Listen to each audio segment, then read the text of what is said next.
Hello, I'm Richard Gisbert, and you're watching a special edition of The Listening Post, coming to you from Rio de Janeiro.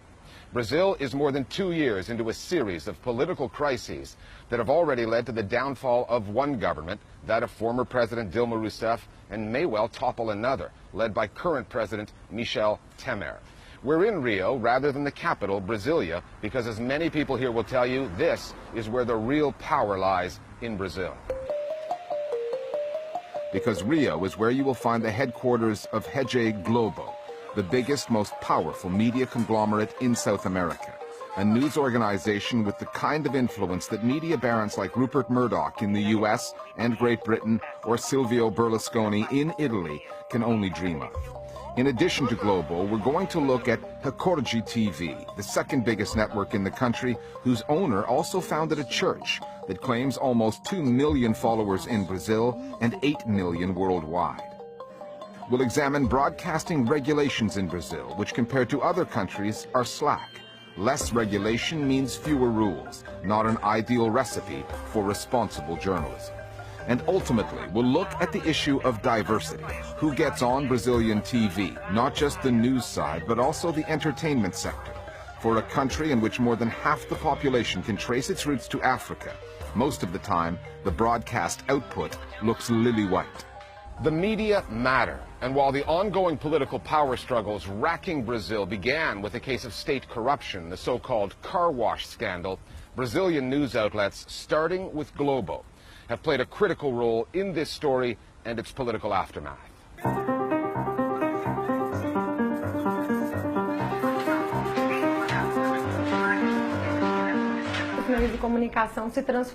The media has become a political player that is powerful enough to influence public opinion.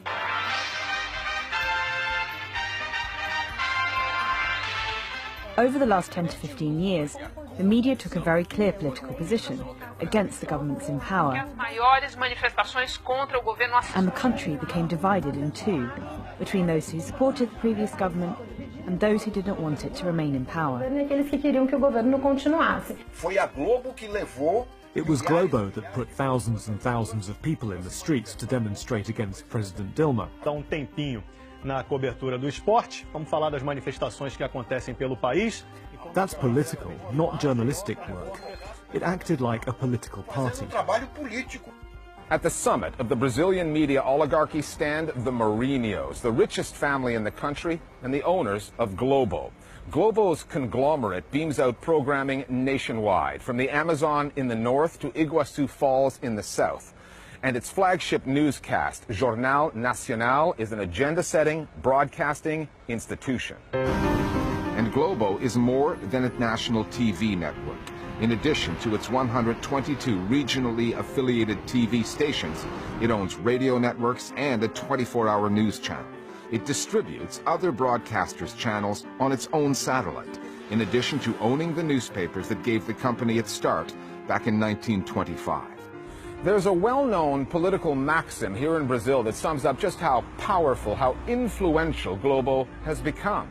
It goes like this: if Globo doesn't show it, it didn't happen. Jornal Nacional is without any doubt the highest quality news program in the country. It is also extremely conservative, both politically and socially. There are also numerous examples of politicians having timed specific decisions and speeches so that they might appear on Jornal Nacional on the same day. Boa tarde, Renata. Boa tarde a todos. Havia uma grande expectativa em torno deste pronunciamento do presidente Michel Temer. Jornal Nacional remains the most significant national media power associated with political power. Associado ao poder político. Consider for a moment that only 50% of Brazilians have internet access and that the remaining 50% are the poorest of the population. You can understand why television has become the most important information source. Globo is the most significant economic and political player in the industry, not only because it's the most watched and farthest reaching, but also because it's the media group that has been most favoured by the Brazilian state throughout history. Globo and the military government that took power in Brazil in a 1964 coup had a symbiotic relationship. Globo backed that coup and supported the military dictatorship right through until 1985. All you need to do is read the headlines of the O Globo newspaper from the days following the coup. They were celebrating the fall of a constitutional government, of an elected government. They supported the coup.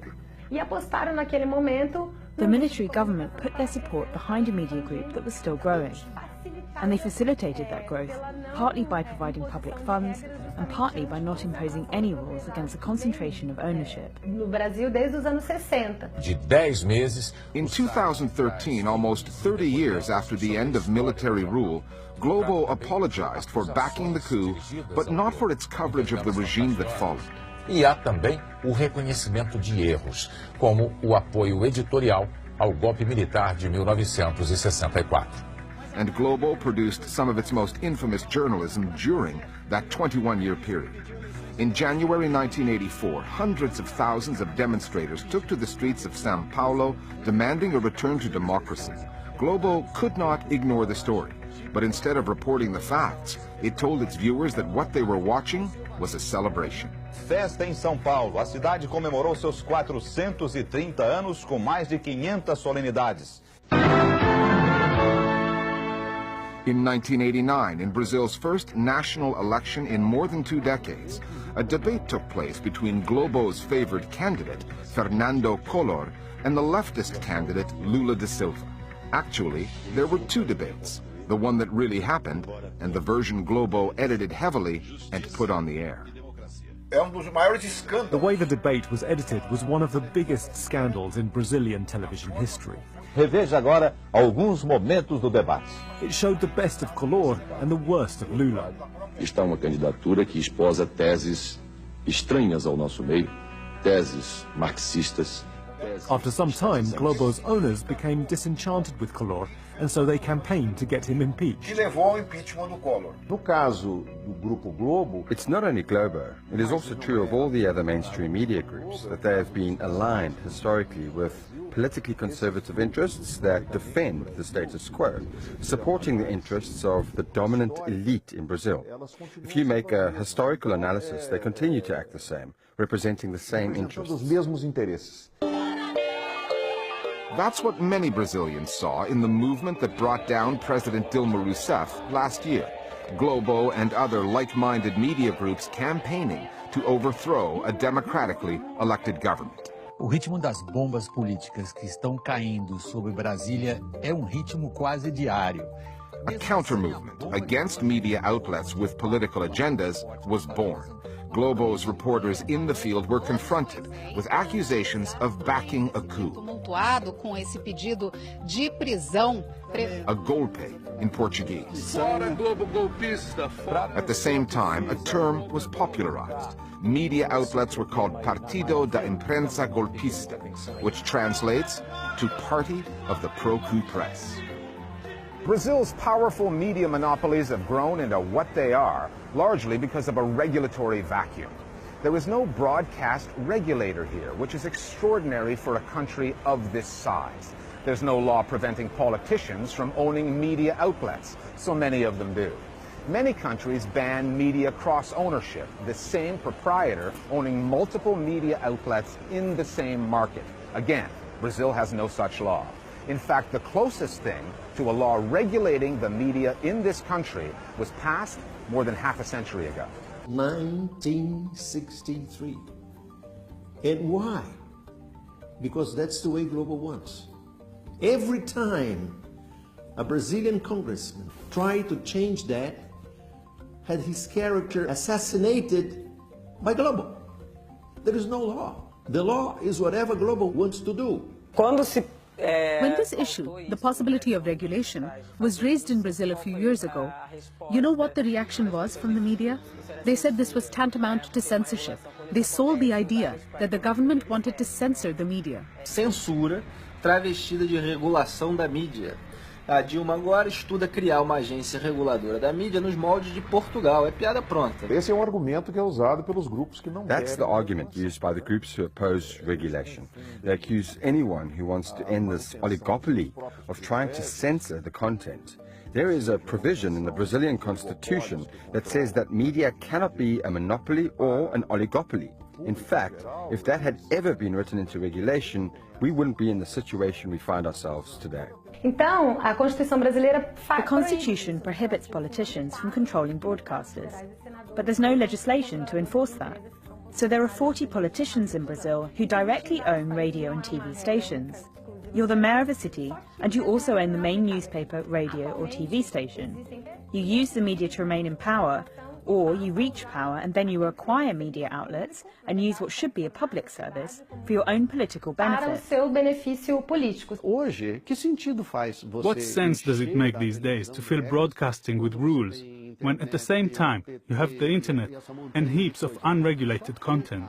Regulation does not keep up with the evolution of technology. It makes no sense saying that the system is dominated by one party, pointing and saying, but that network has 40% of the market. Of course, someone is always going to be first, and someone will always come last. It doesn't make sense to regulate television when you can go online and see whatever you want. Lula and Dilma had not the political courage to face global. They say that they didn't have the political consensus or the political power to do that, but in the end, when Dilma was kicked out of power, they recognized that they had made their greatest mistake. O presidente da Câmara, Eduardo Cunha, acaba de anunciar que acolheu pedido de abertura de processo de impeachment contra a presidente Dilma Rousseff. They blinked, and Globo kicked them out of power. We contacted Globo to give the company a chance to respond to its critics. It chose not to. Globo does have its competitors, all of them owned by wealthy families or individuals. However, plurality in media ownership here has failed to deliver a plurality of views. Media owners in Brazil are, without exception, white and conservative. They compete for audiences, but do so mostly from the same political and social points of view. TV Brasil, diferente que nem você. Brazil did not even have a publicly owned TV broadcaster until 10 years ago, when Dilma Rousseff's predecessor, the aforementioned Lula da Silva, was president. He created EBC over the objections of private media owners. Having got its start decades after its competitors, EBC has a lot of catching up to do. Its ratings are microscopic, less than a 1% share. When it was launched, conservatives called EBC Lula TV. They can't even do that anymore. Last year, President Temer appointed one of his political allies to run the channel. One organization that changed the ownership formula on the private side is a TV network called Record. Its owner is a billionaire, Edir Macedo, who doubles as a church bishop. He is the founder of the Universal Church of the Kingdom of God, one of Brazil's biggest evangelical churches and one of the fastest growing churches of its kind anywhere in the world. Brazil's version of televangelism, the use of TV channels by religious figures to reach new audiences, got its start in the 1990s. Various churches, like Macedo's, rented airtime on conventional channels, like Record TV. Uma vida melhor espera por você. The televangelists saw their congregations grow and raked in more and more donations. By 1989, Macedo no longer needed to rent airtime by the hour. He and his church had the financial muscle to buy Record outright. You can guess what happens next. When you have a TV network, you have power. Edir Macedo isn't in government, but he has power because he has a TV network. He speaks to millions of people. Assim diz o Senhor.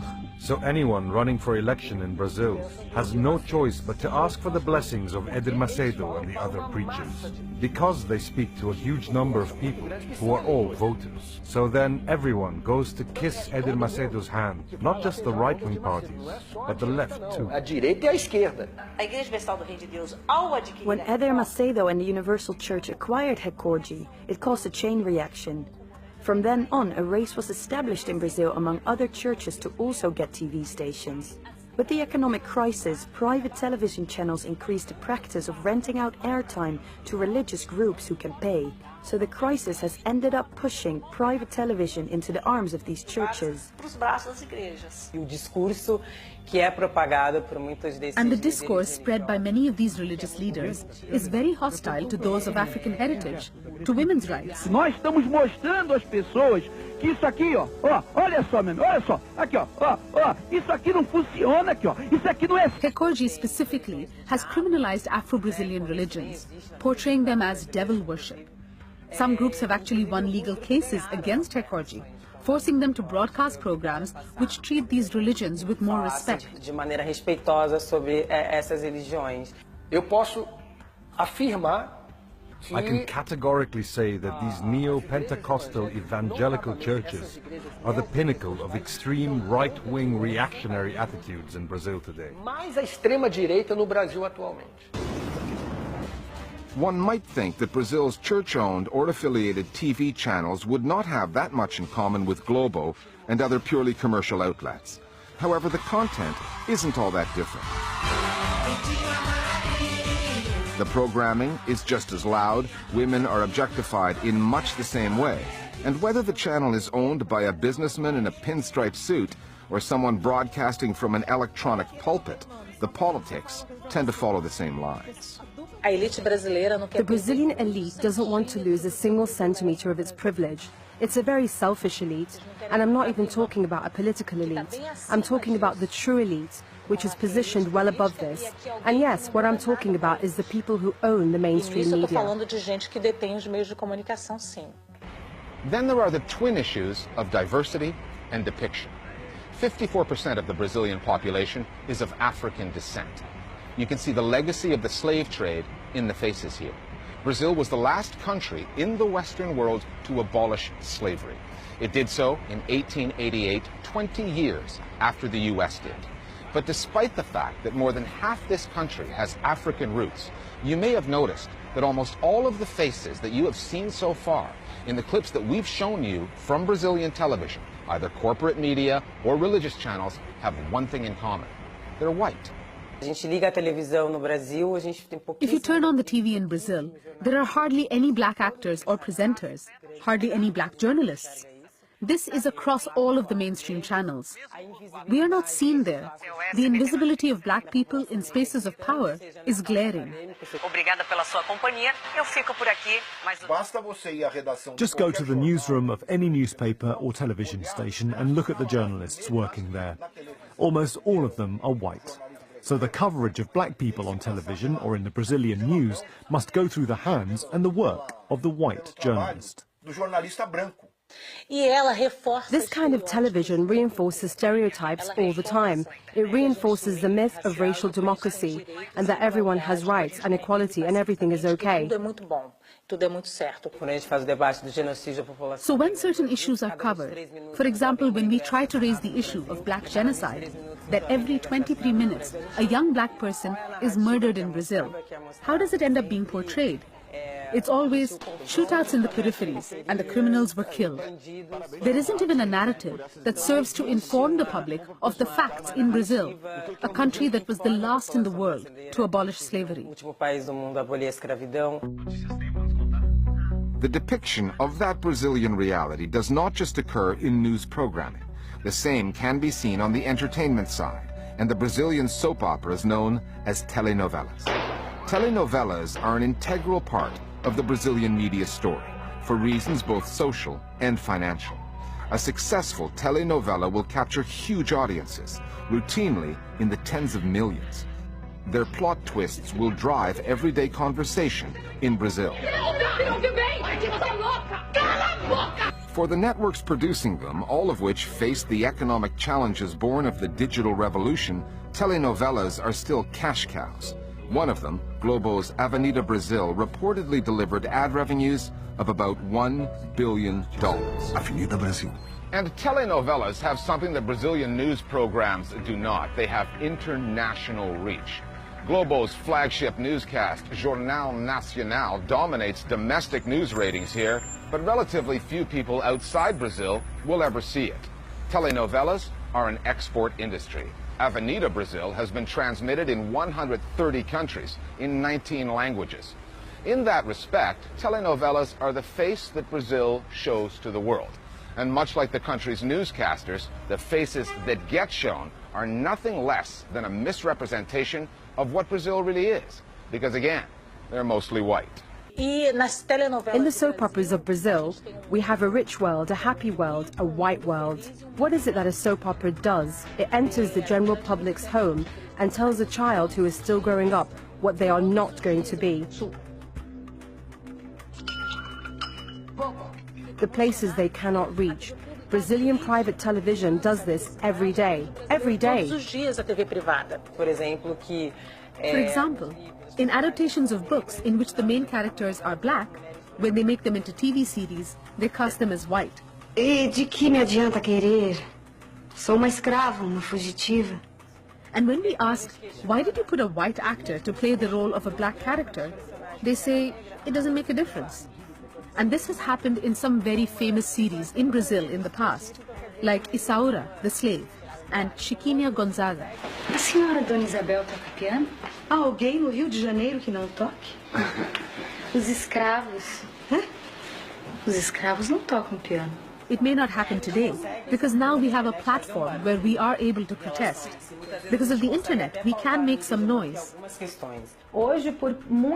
After a lot of pressure from the black movement, you can see, little by little, black actors gaining leading roles in soap operas. Uma o quê? Vamos, complete a frase. Uma negra, não é isso que você ia dizer? However, it is an illusion to think that placing a black person on television solves the problem.